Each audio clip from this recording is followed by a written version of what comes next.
Hello students, good noon. તો આજના લેક્ચરમાં આપણે સ્ટાન્ડર્ડ એરર જોવાની છે એમવીબી એસ્ટિમેટરની, જે એક નાનકડી થિયરી છે અને એની પછી એમવીબી એસ્ટિમેટર માટેનું એક એક્ઝામ્પલ જોવાનું છે. આની પહેલાંના લેક્ચરમાં આપણે એક્ઝામ્પલ જોયું હતું એમવીબી એસ્ટિમેટર માટેનું. એક એક્ઝામ્પલ હતું એ મેં તમને હોમવર્કમાં પણ આપ્યું હતું, પણ આ જે એક્ઝામ્પલ આજે કરવાનું છે એ થોડુંક ડિફરન્ટ છે, બરાબર ને? તો સ્ટાર્ટ કરીએ આજની આપણી થિયરી. સૌપ્રથમ તો એ કહી દઉં કે આ જે ક્વેશ્ચન જે છે એ તમને કઈ રીતે પૂછાશે એક્ઝામમાં. કંઈક આવી રીતે હશે: state and prove necessary and sufficient condition for MVB estimator and also obtain standard error of MVB estimator. બરાબર. અને ઘણીવાર જો એ લોકોએ વધારે લેન્ધી મોટો ક્વેશ્ચન પૂછવો હોય, વધારે માર્કમાં પૂછવો હોય, તો એ લોકો ડાયરેક્ટ એવું કહી શકે કે એક્સપ્લેન એમવીબી એસ્ટિમેટર એન્ડ પછી આગળ આ મૂકે કે state and prove necessary and sufficient condition and also obtain its standard error. બરાબર. તો આ એક મોટો સવાલ થઈ ગયો કે એમાં તમારે શું કરવાનું છે. પહેલાં તો તમારે ડેફિનેશન કહેવાની છે એમવીબી એસ્ટિમેટરની, કે કોને કહેવાય એમવીબી એસ્ટિમેટર, અને એની પછી જે છે એન એન્ડ એસ કન્ડિશન જે આપણે જોઈ હતી એ, અને એની પછી આ તમારે સ્ટાન્ડર્ડ એરર. હવે આમાં કેવું છે કે સ્ટાન્ડર્ડ એરર તમને ડાયરેક્ટ પૂછે કે ભાઈ તમારે કહેવાનું છે કે ઓબ્ટેઇન સ્ટાન્ડર્ડ એરર ઓફ એમવીબી એસ્ટિમેટર, એવો ક્વેશ્ચન જો તમને પૂછે ને તો તમારે એન એન્ડ એસ કન્ડિશન જે છે ને એ તમારે પ્રૂવ કરવી પડે આખી. એની ઉપરથી જ તે તમને મળે છે આપણી સ્ટાન્ડર્ડ એરર. એટલે એવી શક્યતાઓ ઓછી છે કે ડાયરેક્ટ તમને એમ જ પૂછાય કે સ્ટાન્ડર્ડ એરર ઓબ્ટેઇન કરો. એન એન્ડ એસ કન્ડિશન એની સાથે જનરલી પૂછાતી હોય, પણ કદાચ ક્યારેક એવું બને કે એ લોકો પૂછે કે સ્ટાન્ડર્ડ એરર ઓબ્ટેઇન કરો, એવો જ ખાલી ક્વેશ્ચન મૂકી દે, તો એમાં તમારે શું કરવું પડે? પહેલાં એન એન્ડ એસ કન્ડિશન જે છે એ પ્રૂવ કરવી પડે. બરાબર. તો આજે આપણે આ ક્વેશ્ચન જોવાનો છે, N and S condition prove કરો અને સ્ટાન્ડર્ડ એરર. તો હવે એમાં શું છે, એન એન્ડ એસ કન્ડિશન જે છે એ મેં તમને કરાવી દીધી છે. આઈ થિંક લેક્ચર 1 કે 2માં મને યાદ નથી ખાસ કે એમાં જોઈ હતી, પણ એ આખી આપણે પ્રૂવ થઈ ગઈ છે. બરાબર. એટલે એને મારે ફરીથી પ્રૂવ કરાવવાની કોઈ જરૂર નથી, કારણ કે જેને એ વિડીયો જોવાનો બાકી હોય તો એ જોઈ લેજો અને એની ઉપરથી સમજી લેજો કે એને કઈ રીતે પ્રૂવ કરવાની છે. તો આજે હું છે એ પહેલેથી સ્ટાર્ટ નથી કરતી એન એન્ડ એસ કન્ડિશનથી. એનું જે લાસ્ટમાં આપણે પ્રૂવ કર્યું હતું ને જે રિઝલ્ટ, એ રિઝલ્ટ હું ડાયરેક્ટ લઈ લઉં છું અને ત્યાંથી સ્ટાર્ટ કરું છું. બરાબર. તમારે જો આ ક્વેશ્ચન પૂછાય તો સ્ટાર્ટિંગથી તમારે એન એન્ડ એસ કન્ડિશન આખી પ્રૂવ કરવાની છે અને એની પછી આપણી થિયરી આગળ જશે. બરાબર.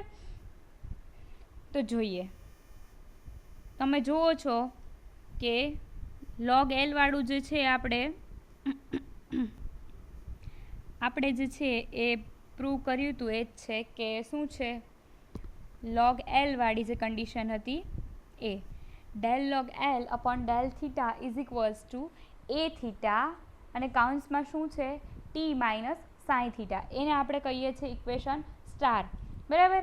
એ શું છે આપણી નેસેસરી અને સફિશિયન્ટ કન્ડિશન, અને નીચે શું કીધું છે, વેર એ થીટા જે છે એ શું છે, constant of proportionality which may involve theta. બરાબર. એટલે અત્યારે આપણે જે એનું જે લાસ્ટ હતું રિઝલ્ટ એ લઈ લીધું છે એન એન્ડ એસ કન્ડિશનનું. બરાબર. હવે આગળ શું કહે છે, now the C R minimum variance bound is given by. હવે આપણને ખબર છે કે એમવીબી એસ્ટિમેટર જે છે મિનિમમ વેરિયાન્સ બાઉન્ડ એસ્ટિમેટર છે, એટલે ક્રેમર રાવનો લોઅર બાઉન્ડ જે છે અટેન્ડ કરતો હશે એસ્ટિમેટર. બરાબર. તો એ જે છે એમાં શું હતું, વેરિયાન્સ ઓફ ટી આપણે કંઈક પ્રૂવ કર્યું હતું. Variance of T is equals to શું હતું, psi dash theta whole square upon expectation del square log L upon d theta square. બરાબર. આ જે હતું એ શું હતો, ક્રેમર રાવનો લોઅર બાઉન્ડ, જેને મેં કહી દીધું છે 2 સ્ટાર ઇક્વેશન આપી દીધું. બરાબર છે. ઉપર જે સ્ટાર આપ્યો ઇક્વેશન શું હતું, આપણી એન એન્ડ એસ કન્ડિશન, અને આને શું આપ્યું છે આપણે 2 સ્ટાર. બરાબર. હવે જોઈએ આગળ શું કહે છે કે આગળનો જે સ્ટેપ છે એમાં આપણે શું કર્યું છે કે આપણે જે સ્ટાર ઇક્વેશન હતું ને આપણી પાસે કે ભાઈ del log L upon del theta એ શું હતું? એ થીટા અને કાઉન્સમાં હતું ટી માઇનસ સાઇન થીટા. તો હવે આમાં શું કરવાનું છે? એને આપણે પહેલાં તો સ્ક્વેર કરવાનો છે બંને બાજુએ અને એક્સપેક્ટેશન લેવાની છે બંને બાજુએ, બરાબર? એટલે આપણે કંઈક આવું કરવાનું છે. Expectation del log L upon del theta whole square. જો બરાબરની એક બાજુ તો એક્સપેક્ટેશન લઈને વર્ક કરી એવું તો થઈ ન શકે, એટલે બરાબરની બંને બાજુએ કરવું પડે, બરાબર? એટલે લેફ્ટ હેન્ડ સાઈડમાં આપણી પાસે શું છે? Expectation of del log L upon del theta whole square છે, બરાબર? તો આ આપણો લેફ્ટ હેન્ડ સાઈડ છે. રાઇટ હેન્ડ સાઈડ ઉપર જે છે, હવે આપણે જે કંઈ કરવાનું છે રાઇટ હેન્ડ સાઈડ ઉપર આખી કાઉન્ટિંગ કરવાની છે, બરાબર? એટલે આગળનો સ્ટેપમાં શું છે કહું? લાઈક એક્સપેક્ટેશન એ થીટા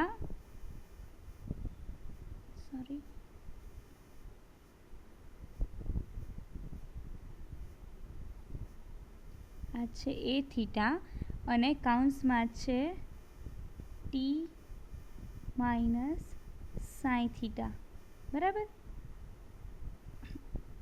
આનો લીધો છે આપણે સ્ક્વેર. તો હવે નેક્સ્ટ સ્ટેપ શું થશે?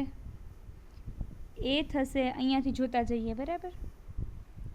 એ થીટા સ્ક્વેર જે છે એ તો બંને જગ્યાએ લાગુ પડશે. એ થીટાવાળાને પણ લાગુ પડશે અને આપણે જે ટી માઇનસ સાઈ થીટાવાળું જે ટર્મ છે એને પણ લાગુ પડશે. પણ અહીંયા શું છે? એક્સપેક્ટેશનની અંદર આ બે પદ જે છે એ ગુણાકારમાં છે, એવું છે ને? એટલે આપણે શું કરીશું? આને વર્ગ આપી દીધું એ થીટા સ્ક્વેર, એની એક્સપેક્ટેશન લેશું, પણ એ કોન્સ્ટન્ટ છે, બરાબર છે? એટલે એ એક્સપેક્ટેશનની બહાર આવી જશે. એટલે અહીંયા ખાલી વધશે એ થીટાનો સ્ક્વેર, બરાબર? અને અંદરની બાજુ શું છે? એક્સપેક્ટેશન ટી, અહીંયા શું છે? ટી છે, expectation T minus sine theta square, બરાબર? આ જે છે એ આપણું ટર્મ છે અહીંયા આ વાળું. હવે નેક્સ્ટ સ્ટેપ જોઈએ. નેક્સ્ટ સ્ટેપમાં શું છે? એ થીટા સ્ક્વેર જે છે એ એઝ ઇટ ઇઝ રહેશે. આને આપણે ઇરેઝ કરવું જ પડશે. નેક્સ્ટ સ્ટેપમાં જે છે એ થીટા સ્ક્વેર એને શું કરશું? આપણે એઝ ઇટ ઇઝ રાખશું, કારણ કે એ તો કોન્સ્ટન્ટ છે, એનામાં કોઈ પણ જાતનો ફેરફાર થશે નહીં. પણ જે આ ટર્મ હતું એક્સપેક્ટેશન ટી માઇનસ સાઈ થીટાનો હોલ સ્ક્વેર, એની જગ્યાએ આવે વેરિયાન્સ ઓફ ટી. કેવી રીતે? કારણ કે આપણને ખબર છે expectation x minus E of x whole square જ્યારે હોય તો એને શું કહેવાય? વેરિયાન્સ ઓફ એક્સ કહેવાય, બરાબર? તો આપણી પાસે શું છે? અહીંયા મેં લખેલું જ છે. આપણી પાસે છે એક્સપેક્ટેશન ટી માઇનસ ઈ છે આપણી પાસે આ રહ્યું એ expectation T minus E of T whole square, બરાબર? તો એની જગ્યાએ આપણે શું લખી શકીએ? વેરિયાન્સ ઓફ ટી લખી શકીએ, બરાબર? એટલે નેક્સ્ટ સ્ટેપમાં આપણે ખાલી એટલું કર્યું છે, એ થીટા સ્ક્વેર જે છે એઝ ઇટ ઇઝ રહેવા દીધો છે અને expectation T minus psi theta જે છે એની જગ્યાએ વેરિયાન્સ ઓફ ટી. ને હા, સાઈ થીટા એટલે શું છે? ટી આપણો સ્ટેટિસ્ટિક છે, બરાબર? એટલે અનબાયસ એસ્ટિમેટર છે, એટલે એક્સપેક્ટેશન ઓફ ટી લેશો તો એ તમને શું મળે? સાઈ થીટા મળે, બરાબર? એટલે એ સ્ટેપ થયો શું? એ આવું થયું ને, ટી માઇનસ સાઈ થીટા છે એટલે તમે એમ જ કહી શકો ને expectation T minus E of T. આવું જ કહી શકો ને, કારણ કે આ જે ટી છે એની જ્યારે આપણે એક્સપેક્ટેશન લઈએ છીએ તો એ શું મળે છે આપણને? સાઈ થીટા, બરાબર? એટલે એ બની ગઈ આપણી વેરિયાન્સ ઓફ ટીની ફોર્મ્યુલા. ઓકે, એટલે અહીંયા જે છે આપણને મળી જાય છે વેરિયાન્સ ઓફ ટી. હવે શું કરવાનું છે જુઓ નેક્સ્ટ સ્ટેપમાં. હવે આપણને વેરિયાન્સ ઓફ ટી આ જે આખું ટર્મ મળ્યું ને, એક્સપેક્ટેશન જે મળ્યું del log L upon del થીટાવાળો સ્ક્વેર જે આપણને મળ્યો, એ જે છે આપણે શેમાં મૂકી દઈશું? Substituting these terms in equation double star. આપણે જે ક્રેમર રાવ લોઅર બાઉન્ડ હતો એમાં એનો છેદ શું છે? Expectation del square log L upon del theta square, બરાબર?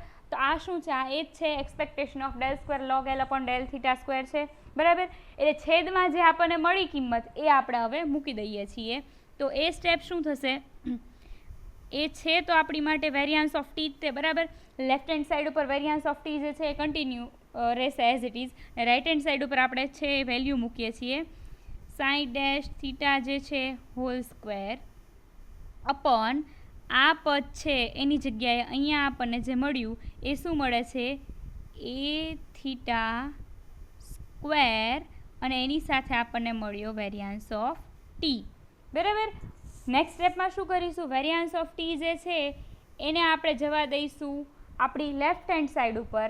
એટલે એક વેરિયાન્સ ઓફ ટી તો છે જ અહીંયા બરાબર અને એની સાથે આ વાળો વેરિયાન્સ ઓફ ટી જે છે એ મલ્ટીપ્લાય થઈ જશે એટલે વેરિયાન્સ ઓફ ટીનો સ્ક્વેર થઈ જશે બરાબર. એટલે આખી ફોર્મ્યુલા આપણને શું મળશે વેરિયાન્સ ઓફ ટીનો સ્ક્વેર ઇઝ ઇક્વલ્સ ટુ આપણને મળશે psi dash theta whole square upon a થીટાનો પણ વર્ગ. ઓકે આપણે શું જોઈએ છે કારણ કે આપણે સ્ટાન્ડર્ડ એરર ફાઇન્ડ આઉટ કરવાની છે. સ્ટાન્ડર્ડ એરર એટલે શું positive square root of variance. તો પહેલાં તો વેરિયાન્સ જ ગોતવો પડશે. વેરિયાન્સ મળશે એની પછી એની ઉપરથી જ આપણને સ્ટાન્ડર્ડ એરર મળવાની છે ને. તો આ છે વેરિયાન્સ ઓફ ટી સ્ક્વેર મળ્યો આપણને બરાબર. તો બંને બાજુ હવે શું કરીએ છીએ આપણે વર્ગમૂળ લઈ લઈએ છીએ. બંને બાજુ વર્ગમૂળ લઈ લઈએ એટલે શું થઈ જાય variance of T is equals to psi dash theta upon A theta બરાબર. કેમ અહીંયા આપણે વાત થઈ હતી તે દિવસે કે માનાંક લીધો છે કે ભાઈ વેરિયાન્સ કોઈ દી માઇનસ ન હોય એટલા માટે માનાંક લીધો. અને બીજું આપણે આ થિયરી પ્રૂવ કરી એની ઉપરથી આપણને એ પણ ખબર પડી કે અહીંયા શું થતું હતું આ જે ટર્મ આવે ને ત્યારે બધા જ જે પદ છે એ સ્ક્વેરમાં મળતા હતા. વેરિયાન્સ ઓફ ટીનો square is equals to psi dash theta square upon a થીટાનો સ્ક્વેર. હવે આપણે તો વેરિયાન્સ ટી જોઈએ છે એટલે બંને બાજુ વર્ગમૂળ લીધું. આપણને ખબર છે કે જ્યારે વર્ગમૂળ લઈએ ત્યારે પ્લસ અને માઇનસ બંને સાઇન આવે બરાબર. એટલે એ માઇનસ સાઇન આપણે જોતી નથી કારણ કે અહીંયા આપણી પાસે વેરિયાન્સ છે. એટલા માટે આપણે આને છે આ જે પદ છે રાઇટ હેન્ડ સાઈડનું એને માનાંકમાં લખી નાખીએ છીએ. એટલે આપણને મળે variance of T is equals to mod of psi dash theta upon A theta. હવે આપણે અહીંયા સુધી પહોંચી ગયા કે શું મળ્યું આપણને વેરિયાન્સ ઓફ ટી. તમને ફરીથી એકવાર યાદ કરાવી દઉં. આપણે એન એન્ડ એસ કન્ડિશનનું જે લાસ્ટ રિઝલ્ટ હતું એ લઈ લેવાનું છે એઝ ઇટ ઇઝ. પછી શું કરવાનું છે MVB એસ્ટિમેટર છે એટલે ક્રેમર રાવ લોઅર બાઉન્ડ તો એ લેવાનો જ છે બરાબર. એટલે એની ઉપરથી તમારે વેરિયાન્સ ઓફ ટી લખવાનું છે ક્રેમર રાવ લોઅર બાઉન્ડ ઉપરથી. એનું ફોર્મ્યુલા તમારે લખવાનું બરાબર. પછી શું કરવાનું એન એન્ડ એસ કન્ડિશન છે એને બંને બાજુએ વર્ક કરવાનો અને એની એક્સપેક્ટેશન લેવાની છે બંને બાજુએ. એ કરશો એટલે તમને શું મળશે લેફ્ટ હેન્ડ સાઈડ ઉપર expectation of del log L upon del થીટાનો સ્ક્વેર જે છે આપણો એ તમને મળશે. અને એ કેવો મળે a theta square into variance of T બરાબર. હવે એને પછી ક્રેમર રાવના લોઅર બાઉન્ડનું જે વેરિયાન્સ ઓફ ટીનું ફોર્મ્યુલા છે એમાં તમે સબસ્ટિટ્યૂટ કરી દો એટલે આખું ફોર્મ્યુલા જે છે એ બની જશે કંઈક વેરિયાન્સ ઓફ ટીનો square is equals to psi dash theta square upon A theta square બરાબર. વેરિયાન્સ ટી જોઈએ છે એટલે બંને બાજુ વર્ગમૂળ લઈ લીધું અને અહીંયા વેરિયાન્સ છે એટલે માનાંક લીધો છે કારણ કે આપણે ઋણ કિંમત જે છે એ શક્ય નથી વેરિયાન્સ માટે બરાબર. એટલે આ તમને મળી ગઈ વેરિયાન્સ ટી સુધીની કિંમત મળી ગઈ. હવે આપણે તો શું ફાઇન્ડ આઉટ કરવાનું છે સ્ટાન્ડર્ડ એરર જોઈએ છીએ આપણને તો. એટલે નેક્સ્ટ સ્ટેપમાં આપણે ખાલી એક સ્ટેપ હવે બાકી રહ્યું છે આ થિયરીનું કે standard error of T is equals two positive square root of variance T બરાબર. એટલે આપણને અહીંયા આપણે લીધું આ કે positive square root of variance T. Variance T શું મળ્યો છે આપણને સાઈ ડેશ થીટા અપોન એ થીટા. એટલે એનું જે પોઝિટિવ સ્ક્વેર રૂટ લઈ લ્યો એ તમને મળી જશે સ્ટાન્ડર્ડ એરર ઓફ ટી. અને હા જ્યારે આપણે પહેલું એક્ઝામ્પલ કર્યું હતું ત્યારે એની અંદર લખેલું નહોતું કે એક્ઝામ્પલમાં કે આપણે એનો વેરિયાન્સ MVB એસ્ટિમેટરનો ઓપ્ટેન કરવાનો છે પણ છતાંય તે આપણે વેરિયાન્સ જે છે એ ઓપ્ટેન કર્યો હતો MVB એસ્ટિમેટરનો. ત્યારે મેં તમને કીધું હતું કે તમારે યાદ જ રાખવાનું છે ત્યાં કે ભાઈ વેરિયાન્સ ટી જે છે એ આપણને કેવો મળે સાઈ ડેશ થીટા અપોન એ થીટા બરાબર. તો આજે એ વસ્તુ આપણે પ્રૂવ કરી દીધી કે variance T psi dash theta upon એ થીટા આપણને મળે છે બરાબર ને. એટલે નોટ હવે તમારે યાદ રાખવી પડશે નહીં કારણ કે આપણે પ્રૂવ કરી નાખ્યું છે. ઓકે તો એક જે થિયરી આપણી બાકી હતી MVB એસ્ટિમેટરમાં કે જે આપણે કહેતા હતા સ્ટાન્ડર્ડ એરર એ સ્ટાન્ડર્ડ એરરવાળી થિયરી અહીંયા પૂરી થાય છે. તો હવે આજનું એક્ઝામ્પલ આપણે જે કરવાનું છે એ જોઈ લઈએ બરાબર. તો ક્યાંથી સ્ટાર્ટ થાય છે એક્ઝામ્પલ શું કહે છે check whether there exists the MVB estimator of any parameter function based on a random sample of size n from fx theta is equals to 1 upon pi into 1 upon 1 plus x minus theta square. Minus infinite is less than x less than infinite, minus infinity less than theta less than infinite. અને આ કયા ડિસ્ટ્રીબ્યુશનનું PDF છે? Kochi distribution, બરાબર છે. તમે આ સેમેસ્ટરમાં જ ભણ્યા છો I think Cauchy distribution mathematical સ્ટેટિસ્ટિક્સમાં, બરાબર. એટલે આ પીડીએફને તો તમે હવે ઓળખો છો, રાઈટ. એટલે આપણે અત્યારે જોવાનું છે કે આ પીડીએફ જે છે કોચી ડિસ્ટ્રીબ્યુશન માટે MVB એસ્ટિમેટર પહેલાં તો એક્ઝિસ્ટન્સ એનું છે કે નહીં, બરાબર. જો એક્ઝિસ્ટન્સ હશે તો આપણે શું કરશું, વેરિયાન્સ આપણે ઓપ્ટેન કરીએ જ છીએ દરેક વખતે, લખ્યું હોય કે ના લખ્યું હોય. પણ પહેલાં તો આપણે કોચી ડિસ્ટ્રીબ્યુશનમાં જોવાનું છે કે MVB એસ્ટિમેટર ચેક કરવાનું છે કે કોઈ પણ પેરામેટ્રિક ફંક્શન માટે MVB એસ્ટિમેટર જે છે એ એક્ઝિસ્ટન્સ એનું છે કે નહીં, બરાબર. તો હવે પ્રૂફમાં જોઈએ. પહેલાં તો શું કહે છે, late x1 x2 up to xn be a random sample from Cauchy population with PDF fx theta is equals to 1 upon pi into 1 upon 1 plus x minus theta whole square, બરાબર. એક્સની રેન્જ લખેલી છે, એવી રીતે થીટાની range પણ તમે લખી શકો. The joint PDF of x1 x2 up to xn is L. હવે આપણને ખબર છે કે તમે હવે એક એક્ઝામ્પલ હોમવર્કમાં પણ કર્યો અને એક મેં કરાવ્યો હતો, એટલે પહેલાં આપણે શું ફાઇન્ડ આઉટ કરીએ છીએ, જોઈન્ટ PDF. આપણે અહીંયા એલની સખત જરૂર પડે, રાઈટ. એટલે આ બધા એક્ઝામ્પલમાં સૌથી પહેલાં આપણે શું ફાઇન્ડ આઉટ કરીએ, એલ, જોઈન્ટ PDF. તો જોઈન્ટ PDF જોઈએ આપણે કે શું આપણને મળે છે, બરાબર. પહેલાં તો આપણે લખી નાખીએ Kochi distribution 1 upon pi into 1 upon 1 plus x minus theta એનો સ્ક્વેર છે, રાઈટ.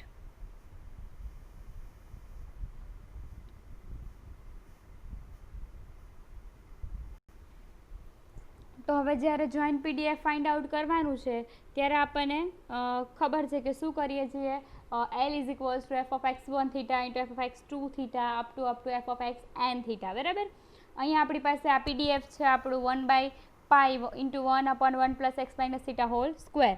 તો હવે જ્યારે અહીંયા આપણે L ફાઇન્ડ આઉટ કરતા હશું ત્યારે પહેલાં તો આ સ્ટેપ આવશે કે ભાઈ x1 માટે લખશું 1 upon પાઈ into 1 upon 1 plus x1 minus theta square into x2 માટે લખશું 1 upon પાઈ into 1 upon 1 plus x2 minus theta square. એવી જ રીતે xn માટે લખશું 1 upon પાઈ 1 upon 1 plus xn minus theta whole square, right. તો એ આપણે n ટાઈમ્સ લખશું એવું. તો એ મેં લખ્યું નથી, એની બદલે જે આપણું લાસ્ટ જે ટર્મ આવે છે એ જ લખ્યું છે. એટલે L ઇઝ ઇક્વલ્સ ટુ આપણને શું મળે, પહેલાં તો 1 upon પાઈ કેટલી વાર આવશે, 1 2 3 એવી રીતે n ટાઈમ્સ આવશે. એટલે 1 upon પાઈ 1 upon પાઈ 1 upon પાઈ n ટાઈમ્સ. તો એ શું મળે, 1 upon pi raise to n. હવે એને આપણે ઉપર લઈ લઈએ છીએ એટલે પાઈ રેસ ટુ માઇનસ n. અને જે નીચે આ બાજુનું જે ટર્મ છે એનું કોઈ પણ પ્રકારનું આપણે બીજું કંઈ સાદુરૂપ આપવાનું નથી. શું મળે, આવી રીતે મળે 1 upon 1 plus x1 minus theta whole square into 1 upon 1 plus x2 minus theta whole square ઇન્ટુમાં બધી ટર્મ મળે છે, બરાબર. જો પ્લસ પ્લસ પ્લસ હોત તો આપણે શું મૂકત, સમેશન મૂકવાનું હોય, sigma, right. Sigma I is running from 1 to n અને આપણું જે પદ આવે એ. પણ અહીંયા ટર્મ જે છે એ ગુણાકારમાં છે, મલ્ટિપ્લિકેશન છે બધા ટર્મની વચ્ચે, એટલે સિગ્મા મૂકી શકાય નહીં. તો એની માટે આપણે શું વાપરીએ છીએ, કન્ટિન્યુઅસ પ્રોડક્ટ, રાઈટ. એટલે એ ટર્મ આવશે continuous product I is running from 1 to n 1 upon 1 plus x I minus theta whole square. Sorry, અહીંયા એક્સ ઓનલી એક્સ નથી, અહીંયા છે એક્સ આઈ માઇનસ થીટા હોલ સ્ક્વેર, બરાબર. એટલે આ આપણને મળે છે આપણું L pi raise to minus n continuous product I is running from 1 to n 1 upon 1 plus x I minus theta whole square, બરાબર. આપણે ક્યાં સુધી પહોંચ્યા, L આપણને મળી ગયો છે.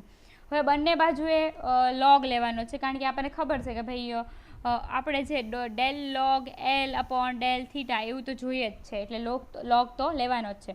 હવે પાઈ રેસ ટુ માઇનસ n છે, પહેલા ટર્મમાં જે છે પાઈ રેસ ટુ માઇનસ n, તો એનું શું થાય આપણને ખબર છે, માઇનસ n નીચે આવી જાય ઇન્ટુ લોગ પાઈ, બરાબર.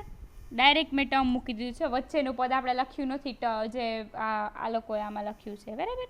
આપણે લખ્યું માઇનસ અને આગળ આવી જશે અને log પાઈ પ્લસ હવે જે આખું ટર્મ જે છે એને log લાગવાનો છે, બરાબર. એટલે log continuous product i is running from 1 to n અને જે આપણું પદ હતું 1/1 plus xi minus theta whole square એને આખાને આપણે log લાગી જશે. અહીંયા આપણે log લખ્યું છે, બરાબર. જુઓ હવે નેક્સ્ટ શું થાય છે, કન્ટિન્યુઅસ પ્રોડક્ટવાળી જે ટર્મ હતી મેં અહીંથી હટાવી દીધી છે. હવે એની જગ્યાએ ડાયરેક્ટ આપણે, કારણ કે આ પદ તો એમ જ રહેવાનું છે, બાકી નીચે જે ફેરફાર થશે આ બાજુવાળું પદ છે એમાં જ થવાનો છે. તો જુઓ કન્ટિન્યુઅસ પ્રોડક્ટ છે લોગની અંદર છે, બરાબર. એટલે શું થશે, log એક વખત એવો આવશે log 1/1 પ્લસ x1 માઇનસ થીટાવાળું, પછી જે ઇન્ટુમાં ચાલ્યા કરશે. હવે લોગનો શું નિયમ છે, મલ્ટિપ્લિકેશન હોય ત્યાં શું થઈ જાય, સરવાળો, અને ડિવાઈડ હોય એ શું થઈ જાય, બાદબાકી, બરાબર. ત્યારે વચ્ચે બાદબાકીની સાઇન થઈ જાય. તો અહીંયા log સાથે કન્ટિન્યુઅસ પ્રોડક્ટ છે, તો કન્ટિન્યુઅસ પ્રોડક્ટ શેમાં કન્વર્ટ થઈ જાય, સિગ્મામાં, કારણ કે ગુણાકાર ગુણાકાર ગુણાકાર એને જો આપણે સેપરેટલી જ્યારે log લગાડવા જઈએ ત્યારે એ સમેશન થઈ જાય છે. તો અહીંયા આપણે કન્ટિન્યુઅસ પ્રોડક્ટ કન્વર્ટ થઈ જશે, sigma i is running from 1 to n log 1/1 plus xi minus theta whole square, બરાબર. એટલે હવે શું કરશું નેક્સ્ટ સ્ટેપમાં આપણે એવું કરવાનું છે કે સમેશનવાળું જે ટર્મ જે છે એ એઝ ઇટ ઇઝ રહેશે, આ વાળું. log હવે શું થશે, અંદર સેપરેટલી આપશું, ત્યારે અહીંયા શું છે, ભાગાકાર છે, તો log 1 minus log 1 plus xi minus theta whole square, બરાબર. એટલે નેક્સ્ટ સ્ટેપમાં આપણે કંઈક એવું કરવાનું છે. એટલે નેક્સ્ટ સ્ટેપમાં જો મેં અહીંયા લખી નાખજો, સિગ્મા એઝ ઇટ ઇઝ રાખ્યો અને જે અંદરના ટર્મને આપણે ગુણાવીએ છીએ એટલે log 1 minus log xi minus theta whole square, બરાબર. હવે જોઈએ નેક્સ્ટ સ્ટેપમાં શું થવાનું છે, minus and log pi as it is રહેવાનું છે. અહીંયા જે સમેશન ઓફ log 1 આપણને ખબર છે, log 1 શું થાય, 0, એટલે એ ટર્મ આ જે પાડું પદ છે એ થઈ જશે 0, સમેશન જે છે અંદર લાગી જશે એટલે એ રહેશે summation i is running from 1 to n log 1 plus xi minus theta whole square, બરાબર. તો જુઓ એ સ્ટેપ પણ મેં લખી નાખ્યું છે અહીંયા, minus N log pi as it is રહે છે. હવે જે log 1 જે છે એ શું થઈ ગયું છે, 0 થઈ ગયું છે, અને સોરી અહીંયા જે છે પ્લસ નહીં આવે એ માઇનસ જ છે, એટલે અહીંયા આપણે કરી નાખશું માઇનસ છે, બરાબર. એટલે log 1 0 થઈ ગયું, એટલે minus N log pi minus sigma i is running from 1 to n log of 1 plus xi minus theta whole square, આ આપણને મળ્યું છે log l.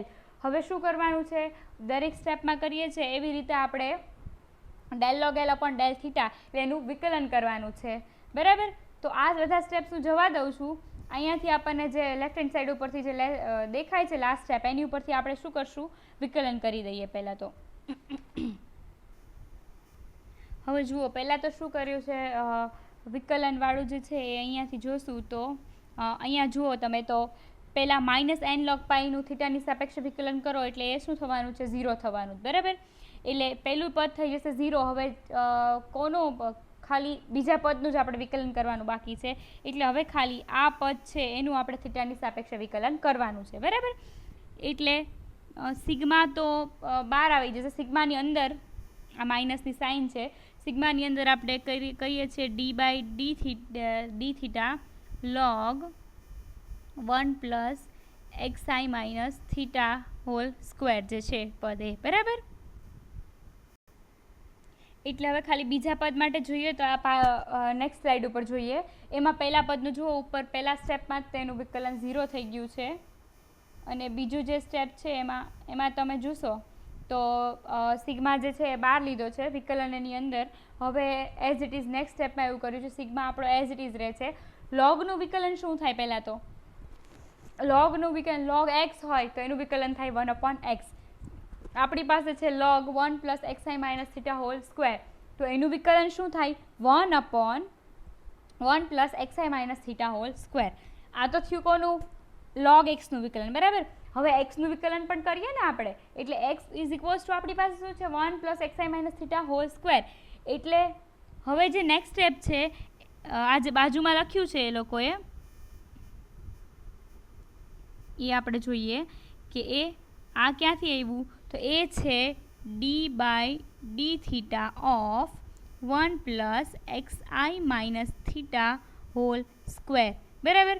તો પહેલાં જોઈએ, પહેલાં તો જો 1નું વિકલન થશે, બરાબર, એ શું થાય 0, 1નું થીટાની સાપેક્ષે વિકલન 0, પ્લસ આ પદનું શું થાય, 2 આગળ આવી જશે, XI માઇનસ થીટા 2 માઇનસ 1 ઉપર થાય એટલે 2 માઇનસ 1 શું થાય 1, અને હવે કોનું વિકલન, d by d theta of XI minus theta, right. એટલે આ જે બાજુમાં છે એ કોનું વિકલન છે આપણી પાસે, 1 plus XI minus theta whole square. બરાબર. એટલે જુઓ આ પદનું પણ આપણે જોઈ લઈએ કે શું થાય, D open D theta XI minus theta, એટલે જો અહીંયા XI માઇનસ, પહેલાં તો XIનું વિકલન થશે થીટાની સાપેક્ષે, એ થઈ જશે 0, રાઈટ, અને માઇનસ થીટાનું થીટાની સાપેક્ષે થઈ જશે 1. એટલે આ જે પદ છે બાજુમાં એ આપણે ઇરેઝ કરીને એની જગ્યાએ 0 માઇનસ 1 લખી શકીએ. બરાબર. કારણ કે અહીંયા જે છે XIનું વિકલન શું થાય થીટાની સાપેક્ષે 0, કારણ કે એમાં તો થીટા આવવાનો જ નથી, પછી થીટાનું વિકલન કરીએ થીટાની સાપેક્ષે એ થાય 1. બરાબર. એટલે આપણને જે આખું પદ આપણે જોઈએ છીએ એ મળી ગયું. એટલે નેક્સ્ટ સ્ટેપમાં તમે જુઓ, del log L upon del theta શું મૂક્યું છે લોકો, is equals two minus sigma as it is, અંશમાં આપણું આ પદ આખું 2 XI minus theta into 0 minus 1, અને છેદમાં શું છે 1 plus XI minus theta whole square. બરાબર.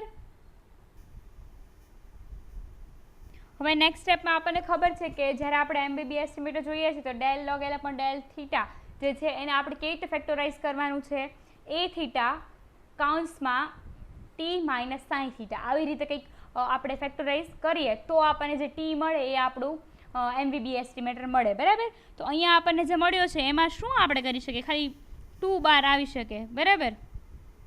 I is running from 1 to n, minus minus plus થઈ જશે, કારણ કે 0 માઇનસ 1 એ માઇનસ 1 છે એટલે એ થઈ ગયું માઇનસ માઇનસ પ્લસ. બાકી જે અંદરનું પદ છે એ તો એઝ ઇટ ઇઝ આ જે છે એમ નામ રહે. હવે તમે આને ગમે એટલી ટ્રાય કરશો કે ભાઈ એને એ થીટા ટી માઇનસ સાઇન થીટાના રૂપમાં આપણે ફેક્ટરાઇઝ કરવું છે તો એ થઈ શકશે નહીં. બરાબર. કારણ કે ટ્રાય કરી જોજો કોઈ પણ રીતે કંઈ પણ કોમન કાઢીને, પણ એ શક્ય નથી. રાઈટ. એટલે નીચે આપણે શું લખી દીધું છે કે del log L upon del theta cannot be factorized as del log L upon del theta is equals to a theta t minus sin theta. બરાબર. એટલે ફેક્ટરાઇઝ થઈ શકતું નથી આવી રીતે. જો આવી રીતે ફેક્ટરાઇઝ થઈ શકતું હોત તો શું થાત, તો આપણને આ જે ટી મળત ને એ આપણો MBB એસ્ટિમેટર હોત, સાઇન થીટા આપણું પેરામેટ્રિક ફંક્શન હોત, અને એ થીટા એ જે આપણે કોમન કાઢીએ છીએ એ વસ્તુ આપણી બની જાત એ થીટા. બરાબર. પણ એવું થતું નથી. અહીંયા તમે એક્સ વગેરે ને તમે આ જે ટર્મ જે છે આખું એ ક્યાંય સરખું કરી જ નહીં શકો. તમે ટ્રાય કરજો XI માઇનસ થીટાને વર્ક કરીને જો પછી પાછળ કોમન કાઢજો, પણ આમાંથી કંઈ કોમન વગેરે નીકળવાનું નથી. નીચે શું કહે છે, that does not exist the MBB estimator for any parametric function in case of Cauchy distribution. બરાબર. એટલે કોચી ડિસ્ટ્રીબ્યુશન માટે કોઈ પણ parametric function, any parametric function, બરાબર, એની માટે આપણો જે MBB એસ્ટિમેટર જે છે એ એક્ઝિસ્ટન્સ ધરાવતો નથી. રાઈટ.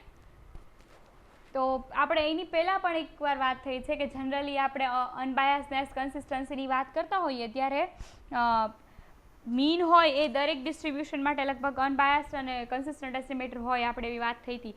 પણ ત્યારે શું હતું કે કોચી ડિસ્ટ્રીબ્યુશન માટે એ વાત ખોટી પડતી હતી. બરાબર છે, એ અપવાદ હતો. એવી જ રીતે MBB એસ્ટિમેટર પણ કોચી માટે મળતો નથી. એવું નથી કે ખાલી કોચી ડિસ્ટ્રીબ્યુશન માટે જ MBB નથી મળતો, અમુક ડિસ્ટ્રીબ્યુશન છે એની માટે હજી 2-3 ડિસ્ટ્રીબ્યુશન એવા છે જેની માટે MBB એસ્ટિમેટર નથી એક્ઝિસ્ટન્સ ધરાવતો. તો હવે જો શું થાય, UMVUE એસ્ટિમેટર આપણે જોયો. બરાબર. ત્યાં સુધી આપણે પહોંચી ગયા હતા. એમાં ત્યારે આપણે શું કીધું કે એ એક્ઝિસ્ટન્સ એનું હોય પણ ખરું અને નો પણ હોય, પણ હોય ત્યારે શું હોય, યુનિક હોય. રાઈટ. એ થઈ ગયું. પછી આપણે જોયું CR Rao, Cramer Rao. Cramer રાવે આપણને શું કીધું કે ક્રેમર રાવ એ વેરિયાન્સનો લોઅર બાઉન્ડ આપ્યો આપણને એસ્ટિમેટર માટેનો કોઈ પણ, કે એ શું કહે છે કે એનાથી ઓછો વેરિયાન્સ જે છે કોઈ પણ એસ્ટિમેટર માટે શક્ય નથી. બરાબર.